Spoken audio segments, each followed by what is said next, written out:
ఇంకా చుట్టుపక్కల 40 మంది పర్మిషన్ తీసుకోవాలి. ఇంట్లో అగరబత్తి వెలిగించాలన్నా, మన దేవునికి పూజ పెట్టాలన్నా ఇతర పర్మిషన్ తీసుకోవాలి. ఎందుకు తీసుకోవాలంటే బంగ్లాదేశ్ లో హిందువులు యూనిటీగా లేరు. 5 చేతులు కలిస్తేనే పిడికిలు బిగించేది. నిజమా కదా? 5 చేతులు ఇట్లా పెడితేనే పిడికిలు వేసేది. ఒక్కంతో ఏమైతుంది? దయచేసి హిందువులారా అందరికి చెప్తున్నాం, మనం కులాల మేరంగా విభజించుకుంటున్నాం. నువ్వు ఆ కులం, నువ్వు ఏ కులం అయితే ఏముంది భయ్?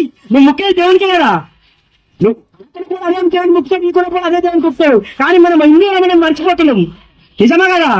ఏ కులపడి అయితే నువ్వు వెంకటేశ్వర స్వామి మొక్కుతావు, వేరే కూడా వెంకటేశ్వర స్వామి మొక్కుతాడు. అంటే వెంకటేశ్వర స్వామి ఆ కులానికి సంబంధించినడా? కాదు కదా. మనం హిందువులం. గడప లోపల కులం ఏదైతే నీ కులం ఉందో, నీ కులం వృత్తిని చెప్పుకోవడానికి నీ కులం ఉపయోగపడాలి. నువ్వు ఏదైతే వృత్తి చేస్తున్నావో అది నీ కులానికి ఉపయోగపడాలి. దయచేసి హిందూ బంధువులారా ఇప్పటికైనా అర్థం చేసుకోండి.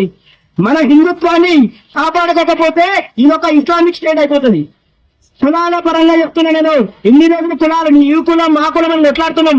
ఎప్పుడైతే హిందువుగా నువ్వు గ్రహిస్తావో, నేను హిందువుని, ఈ కాషాయ దళపతిని, శివాజీ వారసుని అనేది ఎప్పుడైతే నువ్వు దర్శిస్తావో, మన కోసం కొన్ని లక్షల మంది ప్రాణత్యాగం చేసిరు.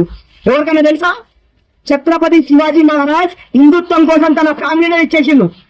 గురు గోవింద్ సింగ్ చిన్నపిల్లలు వాళ్ళ చర్మాన్ని వదిలి రోడ్ల మీద ఆలాపించారు.